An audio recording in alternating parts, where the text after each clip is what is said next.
Hoy vamos a hablar de los maquis, los guerrilleros antifranquistas que luchaban en el monte.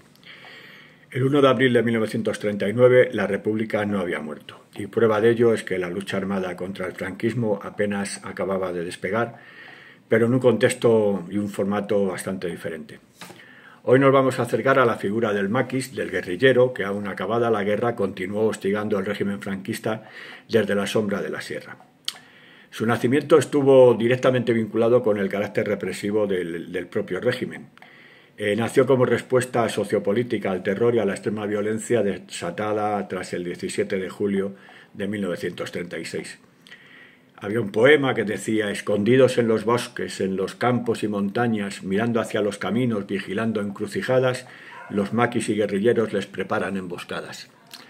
El maquis era una guerrilla antifranquista, una agrupación de hombres mayoritariamente poco numerosa que, una vez finalizada la contienda, se negaron a entregar las armas y a aceptar la instauración del régimen franquista, y que de manera independiente atacaba al enemigo por sorpresa a través de pequeñas escaramuzas y utilizando el terreno a su favor.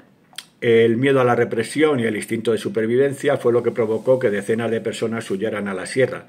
Estigmatizados por sus ideas, escapan huyendo de las represalias, y a ellos se les unen los que consiguen evadirse de las prisiones, de los campos de concentración, del servicio militar franquista, de las comisarías, de los cuartelillos, etc.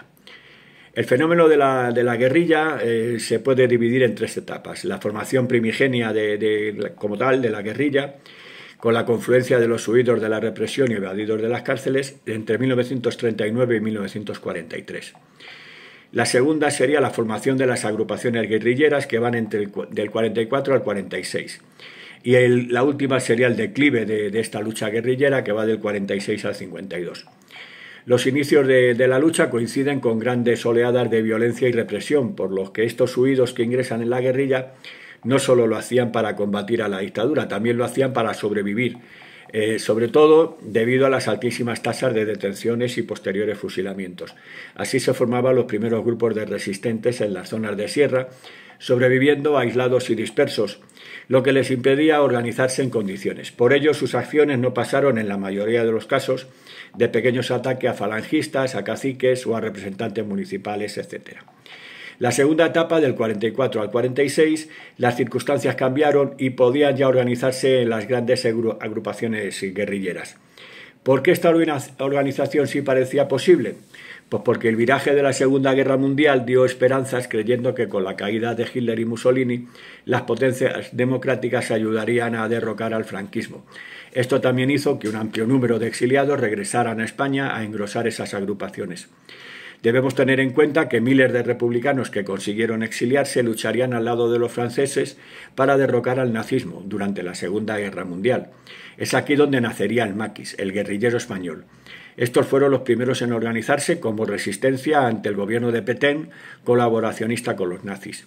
La última etapa que hemos citado, del 46 al 52, comienza cuando la represión franquista deja de atacar directamente a los guerrilleros y se centra en la búsqueda y desarticulación de los partidos, células y personas que los sostenían. En 1952, el Partido Comunista de España desarticula sus últimas unidades. Dentro de la guerrilla de los maquis distinguimos dos. Por un lado, la guerrilla de montaña y por otro lado, la urbana.